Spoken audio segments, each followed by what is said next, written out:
I think if you focus too much on growing your audience, you can find yourself growing the wrong audience. You know, you really hit the mark and you get a big viral video out there and you get all these followers of people from the other side of the world who have nothing to do with photography or something. It doesn't necessarily mean a conversion for a lot of your potential clients. In the end, the watershed moments were basically watching what people want, watching trends, and on being able to apply your brand and your personality to that trend.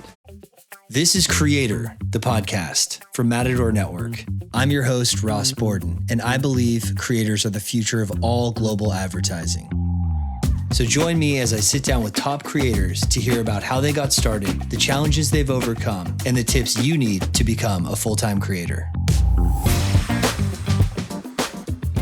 All right, welcome back to another episode of Creator, the podcast. Today we have Ben Glassco, Vancouver-based travel photographer, filmmaker, and social media creator. Ben, thanks for coming on the show. How's it going? I'm happy to be here. Honored you guys bringing me on. There's a lot of amazing creators on here, so it feels like a privilege to be on here along with them. So Ben, you're Canadian, right? And where are you calling in from? Calling in from Vancouver. You can see the lovely weather behind me we're having. It's a normal, nice, moody, rainy day, but in terms of photographers, it's like you can't ask for a better, beautiful, flat, lush light here. So I'm in my happy place when I'm home in Vancouver. It's rainy, it's moody, it's miserable, kind of like me.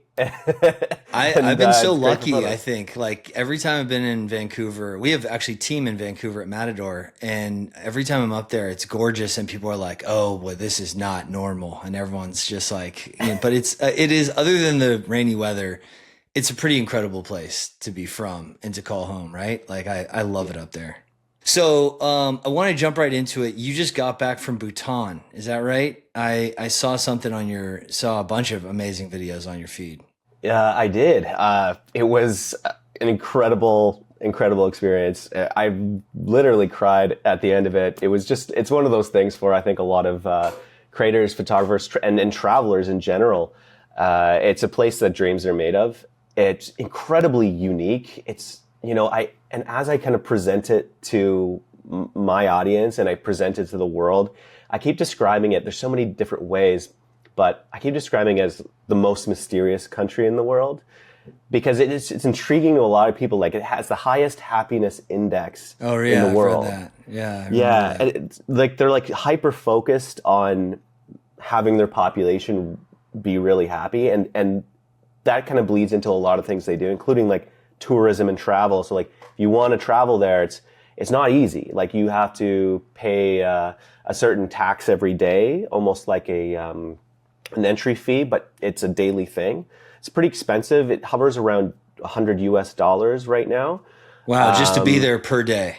Yes, just to be there per day. And it's pretty crazy. And you think, oh, that's a little unfair. It's their country, and their policy, as I learned when I was there, is they just want kind of like people who really want to be somewhere. Like they don't want, drifting backpackers or, and although backpacking is amazing and you have amazing culture there, they want kind of like people who have worked, their whole life to try and see something beautiful, and they're very protective of their culture. You see it with the people, like their formal dress that they wear to work is I can't remember the name, but it's I think it's zong, and then there's a different word for the women, and it's completely foreign to me. I haven't seen anything like that before, where it's not just a cultural gimmick or like a thing they do only on festivals. They wear it every day. It's things like that you see there that you just won't see anywhere else, that they truly are just a unique and preserved culture. And if you want to see it, if you want to visit yourself, they're very protective of it. And they just want people who are really interested in the culture, the history, and seeing a beautiful place. So they put a lot of barriers in the way. And this was a paid project as a creator. You're working with the tourism board there, is that right? Yeah. So it was actually a 3-pronged, and it actually turned into a much larger project as a lot of the people who work in that industry there started talking to each other. They found out I was planning to come, and so it was kind of like broken telephone. They're like, oh, this creator's coming. Like, we'd like to work with him too. And it started with one organization, and it turned into like 3 or 4.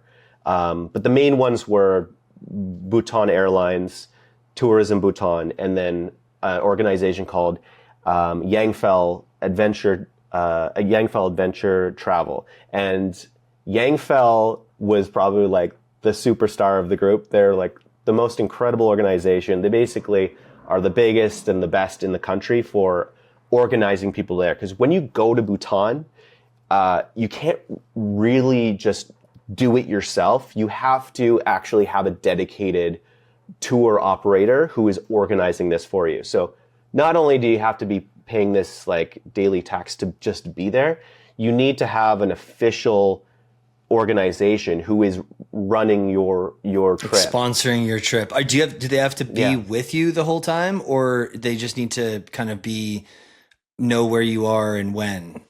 They do. So they do have to be with you. They do. And it's funny because a lot of people ask, they're like, what was Bhutan like? And I jokingly say to my friends, they go, for having a beer, I'm like, you know what? It's like if North Korea was good. I was thinking about North Korea because I was like, where else is that true? I'm like, I could only think of North Korea where you need like sort of a chaperone to be a tourist. It's more like they don't want people wandering off. It's also kind of a dangerous country. It's pure Himalayan Alps. Like it's incredibly dangerous just to wander around. And so they want to have control over what the people are seeing and what they're experiencing, but they want them to be safe because most of the experiences there involve river rafting and climbing mountains and visiting ancient monasteries that are very culturally sensitive. Like you can't just have, some backpacker coming in drunk to a monastery. Like they do not want that. And so you got to have someone with you to kind of explain the cultural intricacies of the place and to be respectful of those who are just living their lives there, Yeah. Any highlights from the outdoor side of it or the culture that you think for someone that wants to go to Bhutan would be like a must, like don't miss it? So I would highly suggest, I only even with 8 days, I barely scratched the surface, and we did our best to cram everything we could. My favorite probably experience was getting as deep into the Himalayas as possible to Gangtey, Gangtey. And it's this beautiful valley. You drive up and you drive up and you drive up. And eventually getting to Gangtey, you're like, I don't know, like 3,000 meters. I don't know. It's up there. You have very thin air. It's a Himalayan plateau valley.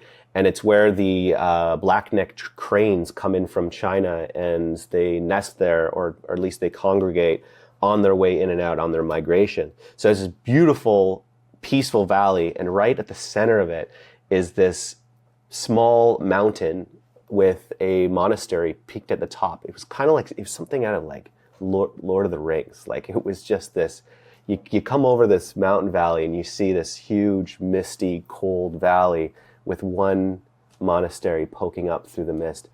Unbelievable. Yeah, sounds unreal. Yeah. I'm dying to go to Bhutan. I've never been to even the Himalayas, so I got a lot of travel to do in Bhutan and a bunch of other zones. Take us back a little bit. Let's go back. So you started as a photographer, and you've been full-time photographer and creator since when, like 2011? So 2011 is probably when I started like shooting for fun, and I'm in university or just out, and I just started kind of experiencing travel on my own, and I did the classic thing, coming out of college, and I started to work, and on my time off I would, run off somewhere to, experience something new.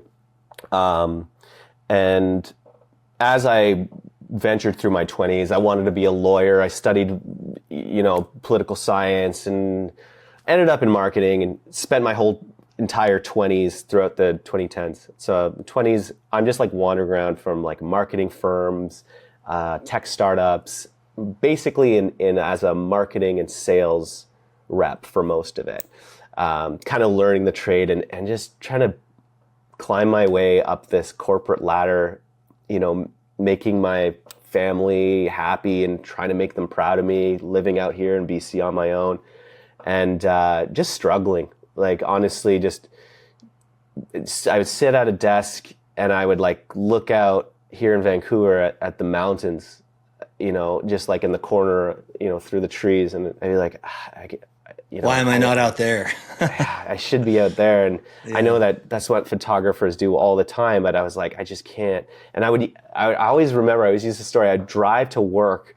Sometimes I'd be like, maybe I should just like drive off the road, and then just, I'd break my arm, I'd end up in the hospital, then I don't have to go to work today. Like, I'm just like, God. I'd rather That's have like extreme. a broken arm. I know, I was really so unhappy miserable at work. I know. I was like, anything but I have to like go to work and go through this grind again of like always having someone breathing down your neck with deadlines and with sales targets, and you always feel like you're kind of walking on eggshells. You don't want to piss off your boss. You don't want to piss, and you want to stay in line. You want to overperform.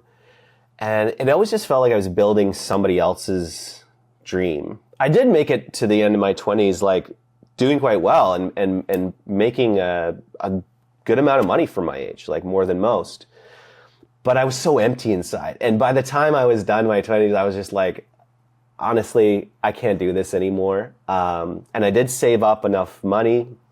And it was my partner. She told me, I kept talking about like, one day I'm going to like quit it all and I'm going to buy a motorcycle and I'm going to drive through Asia. I'm going to do it, or I'm going to drive from Alaska. And then one day I think we were having beer. She's just like, just do it. Like, why? You keep talking about it. You're almost 30 years old. Like, you like, do it now. And she's like, you could.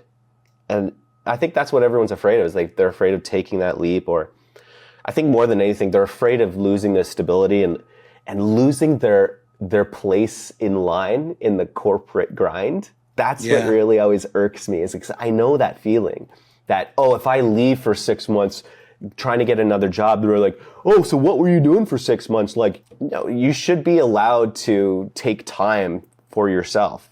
No matter where you are in the corporate world. I think it's unacceptable.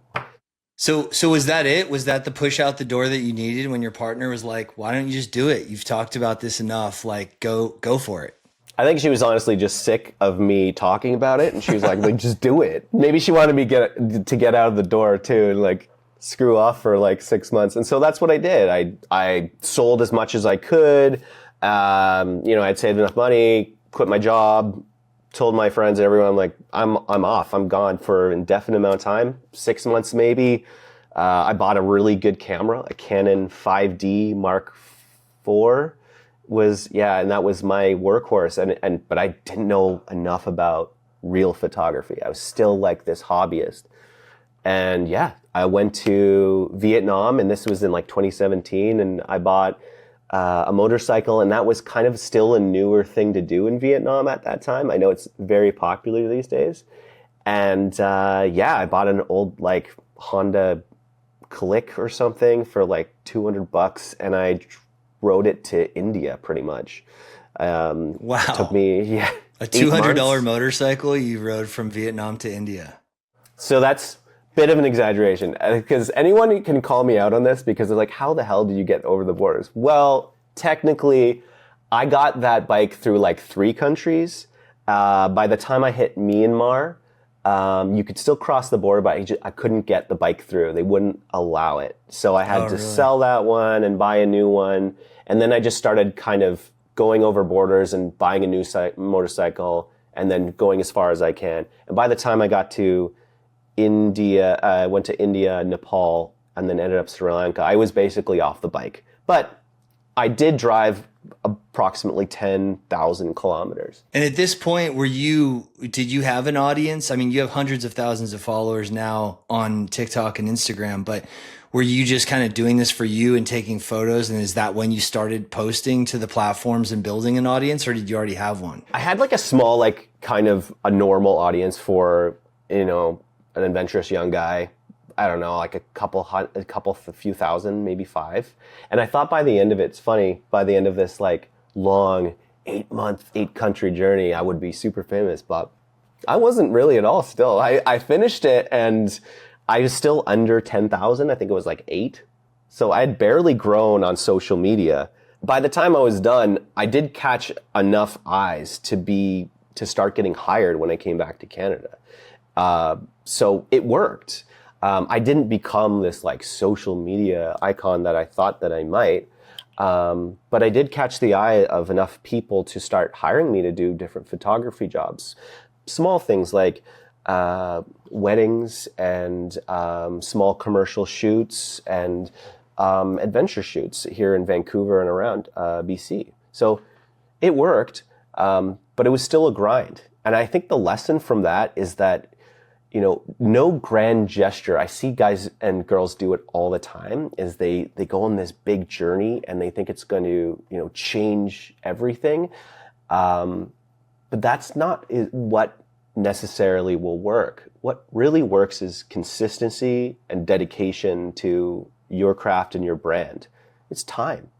And so if you're able to commit to that, if you're able to commit to your passion, you will get there eventually. There's no easy fix. Can work, but mostly you got to just grind it out. Yeah, and you have to be yourself. I mean, I've talked to a lot of creators that they have that. I think it's a trap that you're like, oh, you got to do this trend. This silly trend is going viral and trending. And like, I think it's actually, you do yourself a disservice by falling into those traps where you're just chasing views or trying to build followers. And it seems like the people that I know who have been the most successful at building really high quality audiences are just, like you said, on their own path, doing their own thing, true to themselves, and doing content that they are passionate about in the first place, rather than like trying to do the latest trend to go viral and get followers. It's true. It's, I think there's a good balance. I've learned recently that there's also a thing with don't take yourself too seriously. I think that was my biggest hurdle to get over, is that nobody really cares as much as you care. Like, you take yourself really seriously, and you should be true to your passion. You should be true to your brand and your identity. But at the same time, you shouldn't be afraid to be cringe. You shouldn't be afraid to do the things that are trending or try something else out new. Like, you'll find that sometimes the greatest road to success is just experimentation. And nobody will remember if you screw up. Nobody's gonna say, oh, this guy's a sellout because he did one video that was, using a trending sound or something like that.